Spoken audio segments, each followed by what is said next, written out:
Hello students, today our topic is unit 5th whose name is electromagnetic waves, and in this we are going to do the first chapter. It contains only one chapter, and the first article is Maxwell's displacement current and origin of electromagnetic waves. Means इस article में हम बताएंगे कि displacement current क्यों need में आया. ठीक है, you don't know about the displacement current right now. Firstly, you know the Ampere-Circuital law. According to Ampere-Circuital law, you have already read in the last units. Ampere-Circuital law क्या कहता है कि the line integral of magnetic field around a closed path or circuit is equal to mu naught times the total current crossing the closed circuit. Clear. जैसे आप देख सकते हो 1.01 equation में उसका मैथमेटिकल फॉर्म दिया गया है एम्पियर-सर्कुइटल लॉ का कि surface integral of line integral of B dot D L is equals to mu naught I. But अब क्या किया कि एम्पियर ने या मैक्सवेल ने किया है. मैक्सवेल ने क्या किया कि ये वाला जो एम्पियर-सर्कुइटल लॉ है इसको किस पे लगाया गया. एक सर्किट लिया जिसमें एक कैपेसिटर है और नीचे रेजिस्टेंस लगा हुआ है. जैसे आप देख सकते हो फिगर 1.01. इट इज सेइंग कि एक कैपेसिटर लगा है. P Q R the plates of a parallel plate capacitor and R is the resistance. ठीक है, पहले कैपेसिटर की प्लेट्स को चार्ज किया गया, फिर उसके सर्किट में एक रेजिस्टर लगा दिया गया. तो अब क्या होगा, जो प्लेट्स हैं कैपेसिटर की वो डिस्चार्ज होना स्टार्ट कर देंगी. करंट फ्लो होना स्टार्ट कर देगा from positive plate to negative plate.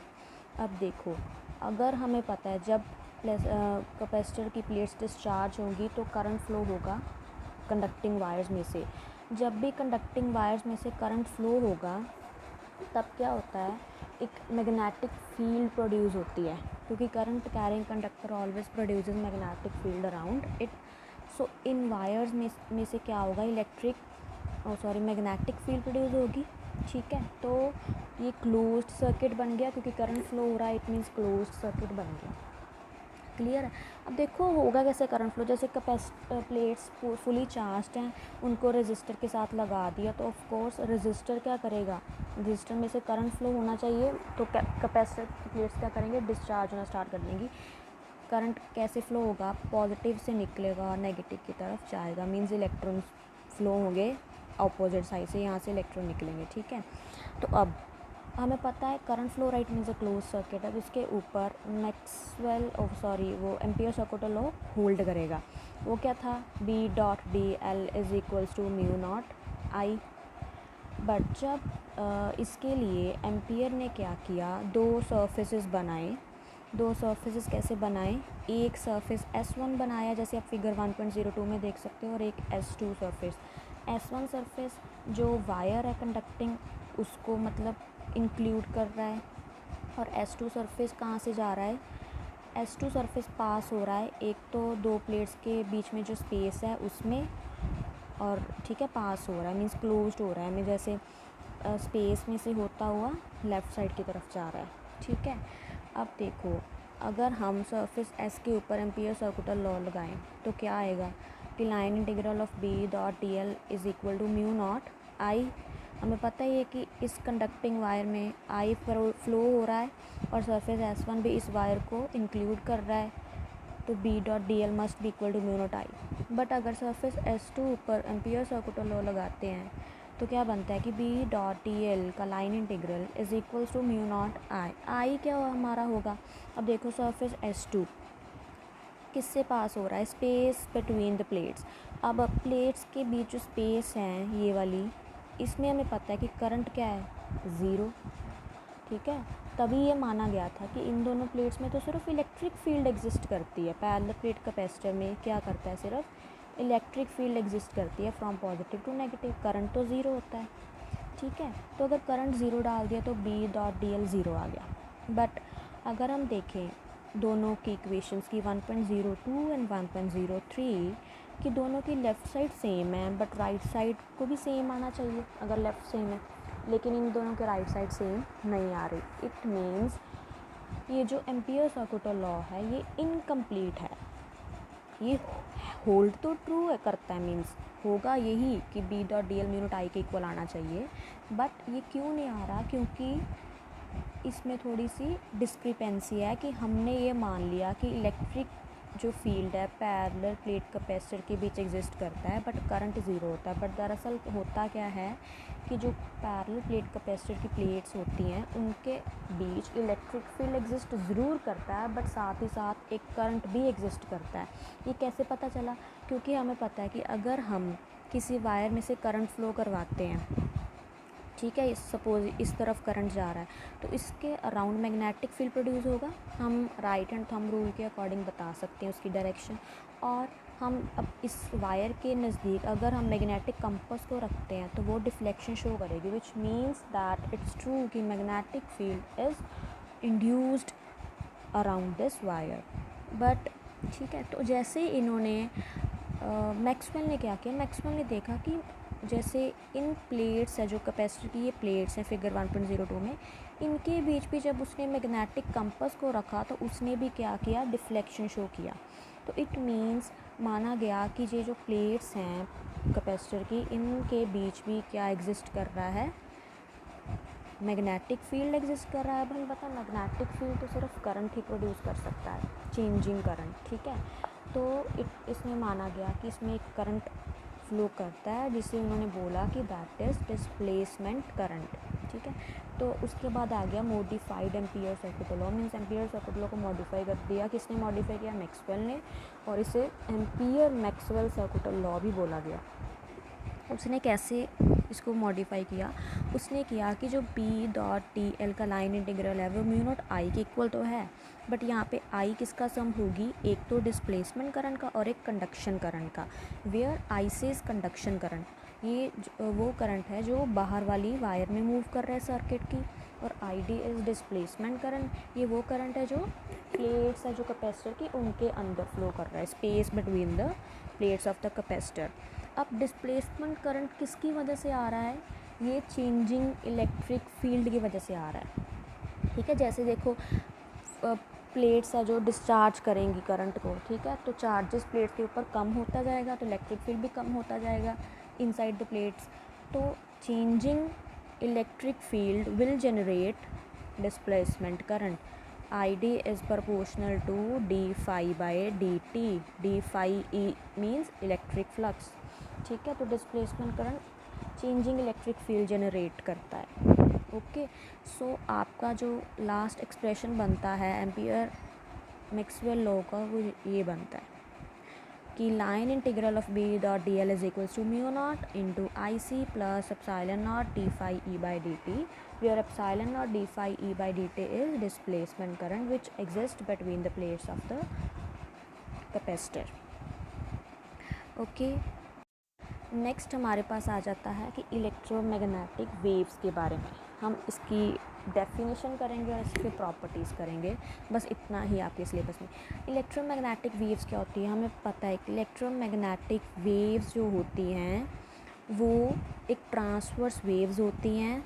जैसे 3D, हम इसे 3D स्ट्रक्चर में बनाते हैं कि जैसे इनके अंदर होता है क्या, नेम से ही क्लियर है, इलेक्ट्रोमैग्नेटिक मींस एक इसका कंपोनेंट इलेक्ट्रिक फील्ड होगा, एक इसका कंपोनेंट मैग्नेटिक फील्ड होगा, ठीक है।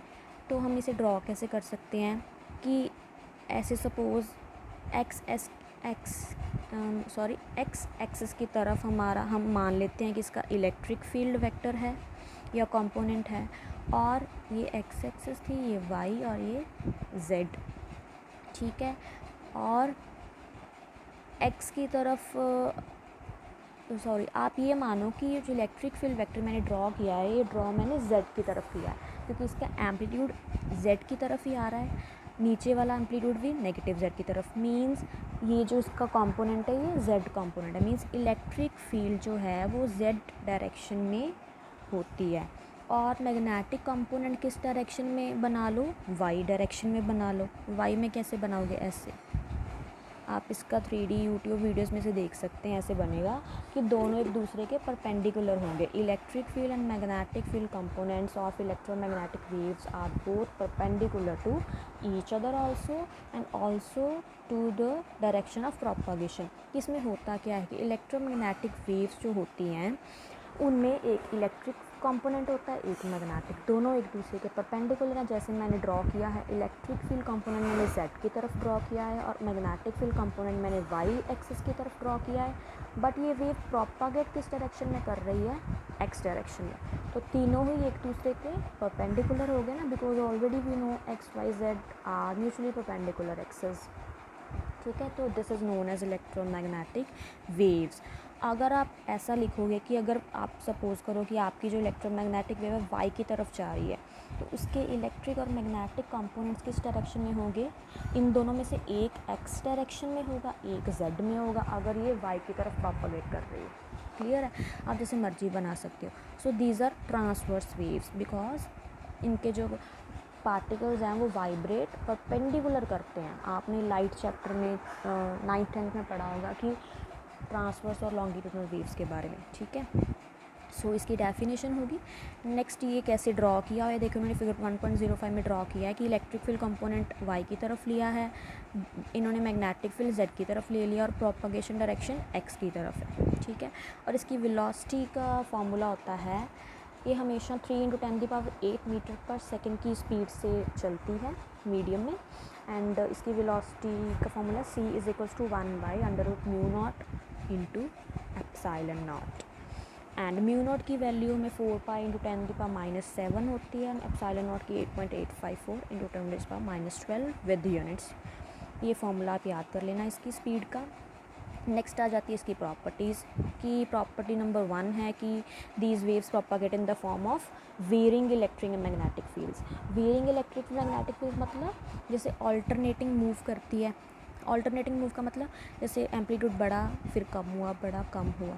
इलेक्ट्रिक कंपोनेंट ऐसे ड्रॉ किया है, मैग्नेटिक भी ऐसे ड्रॉ किया है मैंने, इंक्रीजिंग डिक्रीजिंग अल्टरनेटिंग वेव जैसे हमें पता है कि अल्टरनेटिंग करंट जैसे फ्लो करता है। ठीक है, वैसे ही ये इसके वेक्टर जो इलेक्ट्रिक मैग्नेटिक दोनों वेरिंग इलेक्ट्रिक मैग्नेटिक फील्ड्स होते हैं such that two fields are perpendicular to each other and also to the direction of propagation. Second property है कि these are produced by accelerated charges. Okay, हमेशा जो charges accelerate होते हैं वही इसे प्रोड्यूस कर सकते हैं। थर्ड है कि do not require any material medium, कि इनको मीडियम की ज़रूरत नहीं है, ये वैक्यूम में से भी पास कर जाती है। और फ्री स्पेस में इनकी वेलोसिटी हमेशा c से डिनोट की जाती है, और c हमें पता है वेलोसिटी ऑफ लाइट का सिंबल है, जैसे 3×10⁸ मीटर पर सेकेंड। बट अगर हम इसकी वेलोसिटी मटेरियल मीडियम में फाइंड करेंगे तो ये किस में चेंज हो जाएगी, c को v लिखेंगे और म्यू नॉट एप्सिलॉन नॉट क्या लिखेंगे, म्यू इंटू एप्सिलॉन, क्योंकि mu naught and epsilon not denotes that their value is represented in a free space और वैक्यूम।